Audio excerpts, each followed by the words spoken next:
All right, welcome back to What the Frick podcast. Today I'm going to just be kind of discussing movies, TV shows that I saw in January that I thought were worth talking about.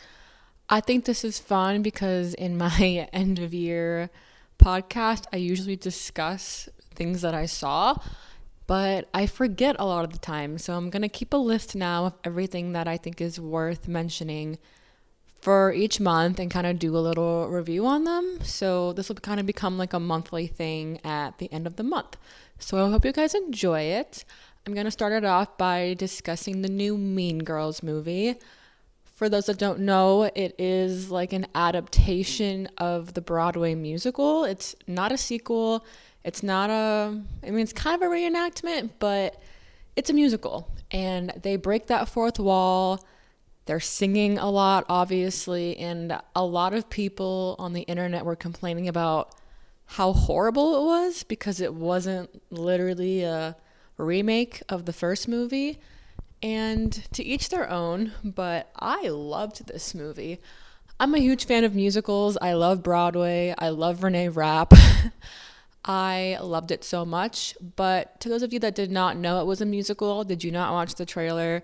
Did you not watch the promo? And also, if it was just a remake of the original, I think a lot of people would have hated it even more because you can't redo the original. You know, like you're not going to remake the same Mean Girls that Lindsay Lohan and Rachel McAdams did. Like you're not going to recreate that kind of magic. So I think it was smart of them to almost go in this other direction, staying true to the characters, but also adding in that musical element. And obviously, I think it helps too if you are a fan of the original, because they do. I don't want to. They don't skip over things. What they do is sort of like pass through things a little bit quicker. Just knowing that the audience does have that background of the original movie. Not gonna lie, I was questioning my sexuality halfway through after watching Renee Rapp just sing and be amazing, and she played that role so well. I'm a big fan of her in general. I saw her in concert last year here in Arizona, but I really loved the movie. I thought the scenes were funny. I thought the dancing was good. For those that don't know, the girl that plays Janice is actually the same actor that voiced Moana in the Moana movie. And I remember sitting there being like, okay, this part has a lot of role in terms of singing. Like the two biggest roles, I think, were Janice and obviously Regina. And then everyone else kind of had like smaller roles, but they really casted her well. And I'm like, oh my God, that's literally Moana. So if you go back and watch it, you can kind of like hear that voice. And toward the end of the movie, without giving anything away, there's like this big scene where, you know, that part in the movie where Janice like kind of jumps into the pile of women, but she doesn't. And then she's like, you know, telling everyone how bad Regina is. That becomes like a whole sort of musical scene, and it is one take, which means she's like running through the high school doing all these things through the cafeteria, through the gym, and it is all one take. Like they do not cut, they do not stop. Everyone has to be exactly where they are. And the preparation that takes to film a shot like that is actually enormous. And I'm sure they filmed that multiple times, but it's really hard to get it right because if one little thing goes wrong, one person messes up and it's toward the very end, you have to redo the whole thing. So I thought that was pretty cool, but I'm very into filmmaking and I'm just aware of that stuff. So if you watch it back, you watch it again, just be on the lookout for that. But overall, 5 stars. All right, the next movie I saw, and this did not come out in January, but I didn't watch it until January, Saltburn. Very hot right now. Jacob Elordi, I'm going to say his name wrong, but Barry something, who plays the other main character. Phenomenal movie. It's one of those movies where if you are not paying attention the entire time, you're not going to get it. You can't be on your phone. You can't be talking. You have to just like sit there for 2.5 hours and watch this craziness play out. You know what? I kind of realized I can't not give things away. So spoilers to come if you haven't seen this movie. But a lot of people were talking about obviously like two of the biggest scenes that I guess gross people out, or it's just more of like a shock factor. But, you know, with Oliver in the bathtub and then Oliver at the grave scene. And for me, yeah, those were crazy scenes, but it didn't feel that crazy to me. I kind of predicted he was gonna start humping the grave of Jacob Elordi's character. I saw it happening. I hadn't done any spoilers before watching it either. I hadn't seen anything about the movie, but I kind of was just like, he's gonna do something weird, because he was giving off such weird energy throughout the whole film. And the bathroom scene was obviously gross when you actually like think about someone doing that, but when you really sit down and think about the actor just being told, hey, lick the bathtub, which you know is absolutely spotless, it's really not that crazy. For me, the crazier scene was when they're all trying to have lunch right after they found Felix, that's his name, Jacob Elordi's character, and the parents are trying to act normal. Everyone's trying to act normal, happy, as if their son wasn't just found dead. And the coloring with like the red in the room, it was just crazy. That felt way crazier to me than those other scenes, because what kind of family is going to sit there and act like nothing's wrong when their son has just died? And, you know, the sister and everyone is just kind of freaking out, but like the parents are trying to be so like, everything's fine, guys, it's like, no, everything's not fine. Then the end of the movie and that dance scene, obviously another thing people are discussing right now. It's crazy how music is such a big deal in this movie especially, and that ending song, Murder on the Dance Floor, was a song that apparently came out years ago, but now it's like one of the most trending songs because of this movie. So it's just crazy how things can make a comeback like that. I don't think this movie's for everyone. People say it's funny because they would like watch it with their family, not knowing what it was going to be. And I almost think it would have been funnier to watch it with my family. But I have like a very open family that's not weird about that stuff. But I watched it just by myself one day and I was completely enamored. So again, 5 stars. Let's move on to a TV show, shall we? So kind of pop culture, but Gypsy Rose Blanchard got out of prison in December, and her documentary aired a couple days later. Again, I think this may have come out end of December, but I was not able to watch it until January anyway, so I'm just going to add this into my January list. But obviously, Gypsy Rose Blanchard, if you don't know who she is, you're living under a rock, but she was arrested for an accessory to murder in terms of her mother dying with her boyfriend killing her mom. It's a whole long, convoluted story. But regardless, they had a documentary come out, and there's actually another show with Joey King, the actress who portrays Gypsy Rose, called The Act, that came out a few years ago, and that's more of just like a theatrical retelling, like literally showing what happened. But this was more of an actual documentary. You actually hear from Gypsy herself in prison on the phone. There's interviews of her. They show her when she's out of prison, just kind of what it was like for her. And they also take you through the murder and everything that occurred. And I found this very interesting. I had already known a lot about her. I already watched the other show when it came out years ago. But I just think that this was really well done.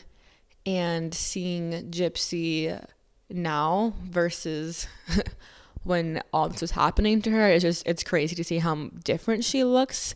One thing I also found very interesting is just how well she spoke. For someone that didn't ever go to like public school, for someone that was kind of shut away from friends and like peers, she's very well spoken. I'm not sure if she's had any sort of media training. I don't think she has, because she's been in prison. But she says things very coherently, and I know she's like a controversial figure. But the documentary itself was very interesting, and whatever you feel for her is your own personal opinion. But overall, I just thought that the documentary was well done. It's like a 6-episode documentary, I believe. So if you're interested in stuff like that or crime, it's a good one to watch. And it's also kind of fun to watch the actual show from a few years ago as well, because you actually kind of see everything happening from not real time. What's the word? It's a theatrical remake of what happens, basically. All right, back to movies. I want to talk about a movie that is on Netflix currently called The Society in the Snow. This movie is actually dubbed over in English. It's a Spanish movie. However, you honestly can't even tell. I couldn't tell until like halfway through, until there was Spanish words coming up on the screen, and I was like, oh, this is dubbed over. But it's so well done that you honestly don't even notice. If that's something that bothers you, it won't. But it is, again, a movie that came out like last year sometime, but again, just now coming around to watching it.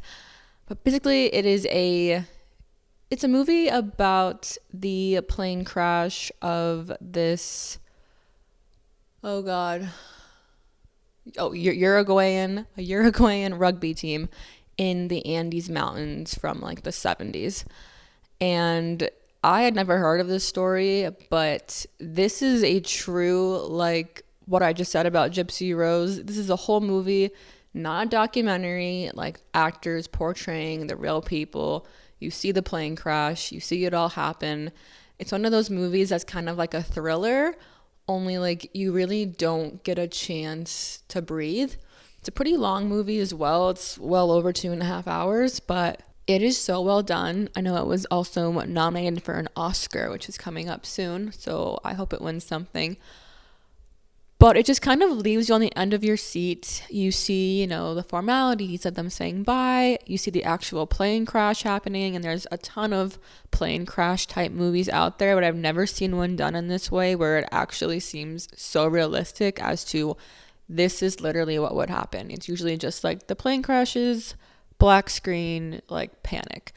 But you see like how the plane cuts in half. You see how people are like crushed. You see it's very graphic, and the movie continues to be graphic as they have to like eat each other to survive. They're trying to find a way out. There's like small pockets where the characters are just kind of talking to each other to like give us, the viewer, like a slight break. But even then, it's like the conversations they're discussing are like how to survive. How do we cut off someone's leg so that we can eat it, so that we don't starve to death out here? It's actually quite insane, and the whole time you're just like waiting for them to catch a break of some sort, and they really never do. So, I mean, it's public knowledge that they are rescued, the ones that survive that long. But if you really want to see, like, I guess what it was like, and these are all true stories, because a lot of the people did survive. So they're telling us what happened. They showed the real pictures too that were taken at the time. Just one of those like survival stories. Again, don't watch it if you're not in one of those moods to feel something. But this is an amazing movie that I saw, and yeah, it's on Netflix right now. So go and check that out. Next, we have the movie Good Grief. This one actually did come out in January, so we're good here, everyone. But this is a film on Netflix that is written, directed, and starred by Dan Levy, who is from Schitt's Creek, for those who are unaware of who he is. He has become sort of like a prominent figure, I'd say, in Hollywood, and he was a part of the writing of Schitt's Creek, which is a comedy. But this movie is more dramatic, more about losing someone close to you, hence the title, Good Grief, and his character dealing with the death of his husband. So it is also an LGBTQ movie, and it's one of those movies that I wouldn't say you're like nonstop like staring at TV the whole time, because you're just so intrigued, like that Snow movie or like Gypsy Rose Blanchard. It's more like a slow burn, but if you really pay attention to the dialogue and what they're saying, I think it's one of those movies that was made to help people who are going through a tough time and are maybe dealing with a similar situation. It also just shows like a lot of character development within Daniel Levy's character and his friends that are helping him throughout the film. So it's kind of one of those movies that at the end just kind of has you feeling like content in a way.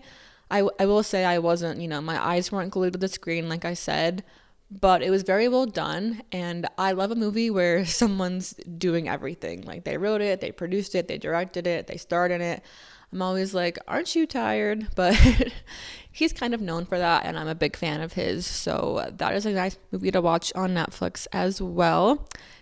And like I said, it did come out in January. So this is actually a true January list item. And then lastly, the last thing that I thought was worth mentioning, again, this did not come out in January. I think it came out a couple months ago, actually. But again, I just watched it, and it was put on Netflix recently. For those that are aware of a series called After, it's basically like a mix of 50 Shades of Grey. I'm like, I don't even know. Just like any sort of rom-com-ish movie series that's got a lot of toxicity in it. Originally, it was written on Wattpad, which is just like a site where people can like write stories and fan fiction. And it kind of turned into something actually legit, which is cool. There's like 5 movies of this, and it's been going on for years. Honestly, the acting and the story itself isn't great. It's kind of one of those things you put on as like a guilty pleasure. It's entertaining, I'll give it that. It's not the best, but recently I was rewatching them just for fun while I was like doing stuff around the house. And the very last movie had been released on Netflix, and I was like, oh, I actually haven't seen this one, but like in order to watch that one, I need to have a full scope of all the movies. But this review is more on the final movie of the film, and I think I liked it because it wasn't a love story. It's usually the 2 main characters, but in this story, he's sort of lost his love interest, so it's more of a movie of just him by himself kind of figuring out his next move. And I liked the movie way better with it just being about him and sort of his journey, and not being this like sex-ridden, toxic, yelling at each other type relationship. It's not till the last like 20 minutes of the movie that you actually see his love interest. But I actually really enjoyed it, and thought that the actor that plays the main character of Hardin, I'm probably going to say his name wrong, but it's Hero Finez something.